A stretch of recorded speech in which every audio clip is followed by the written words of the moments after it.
Hey Andrew, Oh, you're recording now.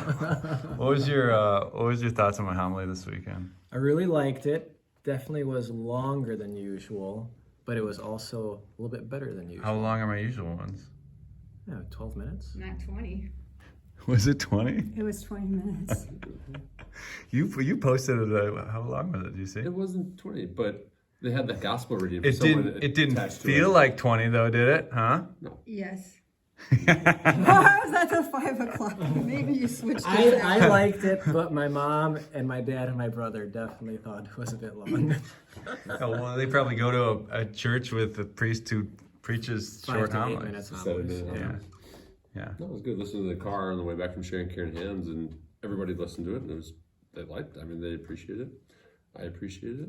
It didn't feel like 20. I guess I was driving, so I could. Well, I would say that like on Saturdays, that's my practice homily. Yeah, I always get your practice ones. That's why I leave my boxers afterwards. So everyone should just come to the 10 a.m. because that's like the cream That's of the a good creme de la homily. creme. That's why we record that one. Okay, so takeaways from the homily this week. I think I've been thinking a bit too much of the Mass as like Calvary and everything within the Mass within that mindset. And so it's really good to get reminded again of, but it's also heaven. And so getting the idea of everything that's going on there. It's Calvary, but it's also the heavenly liturgy. So that was really helpful. Yeah.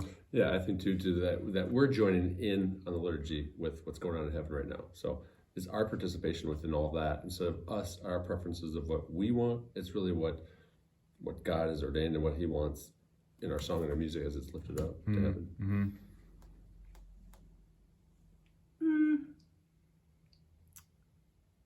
I liked how we all came in to sing the Holy, Holy, Holy right away, the Sanctus, Sanctus, without having to wait.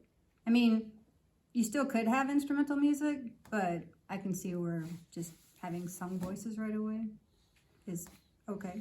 So. Yeah, no, I think that makes a difference. I think that for one thing that I was thinking was you're always holding in balance that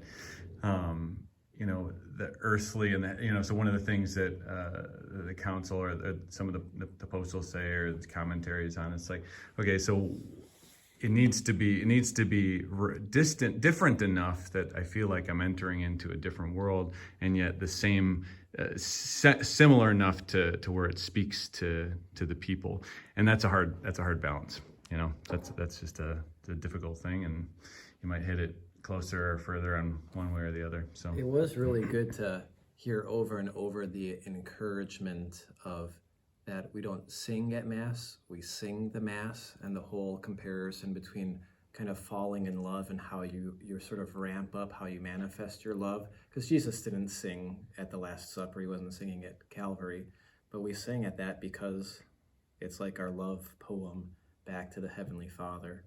And that the Church actually gives us guidance on how that's supposed to work, that she doesn't leave us kind of in the dark looking for, oh, how about this or how about that? Like, no, there's a tried and true preference from the Church that the more we're able to tap into that, the more heavenly our participation even can become. So that was really neat. yeah. I also like how you've been stressing more the other worldly. So in the kids' homily last Friday, you gave that whole definition of what is other, holy, set apart. You should do that for an adult.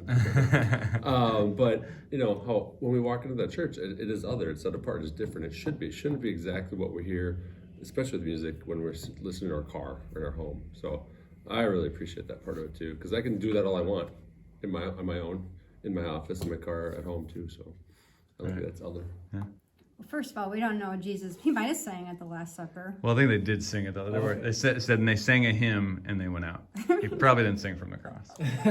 Probably. And sometimes I play Gregorian chants when I'm not at church. So Yeah. I do listen to that.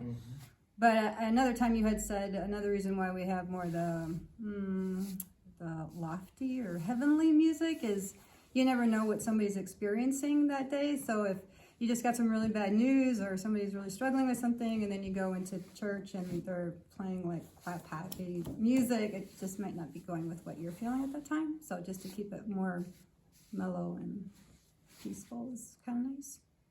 Although I do like that other stuff too.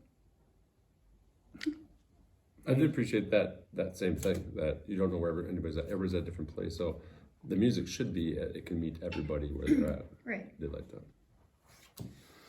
All right. Last thoughts, Pauline.